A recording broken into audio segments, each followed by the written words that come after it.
Salve mates, I hope everything is covered in Tuscan sunshine at your end. I welcome you with a video where I'm gonna play the devil's advocate, or in this case God's prosecutor, and this time I'm gonna focus on the fourth out of the 5 good emperors, Emperor Antoninus, who is regarded as one of the best Roman emperors, an emperor almost anyone would gladly switch their lives with. When Antoninus came to power, the Roman Empire was a perfectly tuned machine. Massive land, stable borders, economic prosperity, massive army. But let's be honest, this was not Antoninus' achievement. It was the result of Trajan's expansion and Hadrian's consolidation. Antoninus inherited a system already running on a momentum, and his contribution seemed like a lazy one in comparison with his predecessors. It is hard not to call out Antonine laziness when he didn't set foot outside of city of Rome during his reign. I might bash Hadrian for extensive traveling, but never leaving Rome for 22 years is opposite extreme. Antonine was not a champion of change, he was not a conqueror, he was just a custodian. And it's no surprise because Antoninus was just a placeholder for a golden boy Marcus Aurelius picked by Hadrian. Antonine was just placed there in between because Marcus Aurelius and Lucius Verus were too young at the time of Hadrian's death.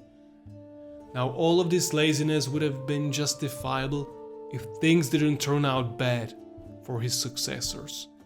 Marcus Aurelius and Lucius Verus were forced into immediate damage control right after Antoninus' death, a Parthian threat that had been allowed to consolidate, rearm, and attack, an issue Antoninus had ignored until the very end of his reign.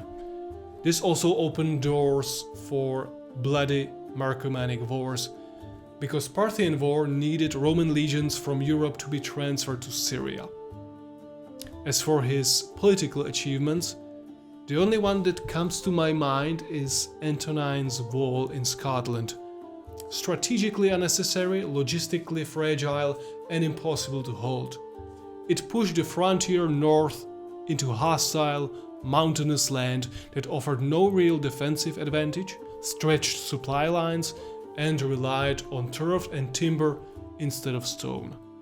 Within a generation it was quietly given up, proving it wasn't an expansion, just overreached, dressed up as ambition.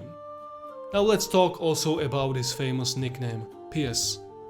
There are 3 main explanations given by ancient sources.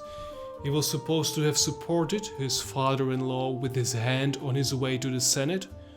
He received the nickname because he freed those who had been sentenced to death by Hadrian, or because he insisted on posthumous honors for Hadrian despite great opposition.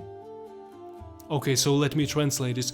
He didn't let his own family member to fall to the ground, he didn't unlawfully execute people, and he participated on deification of Rome's absolute system, which had been done by almost every predecessor of his, by the way. I must say that the piety bar is set extremely low in his case. Antonine didn't prepare Rome for the future. He froze the present and left the bill for his successors. Antoninus Pius wasn't a bad emperor, but history often confuses absence of catastrophe with greatness. So mates, this is my take on Antoninus. I'm the advocate, you're the judge. Let me know if I managed to tarnish his reputation in the comment section. Stay strong.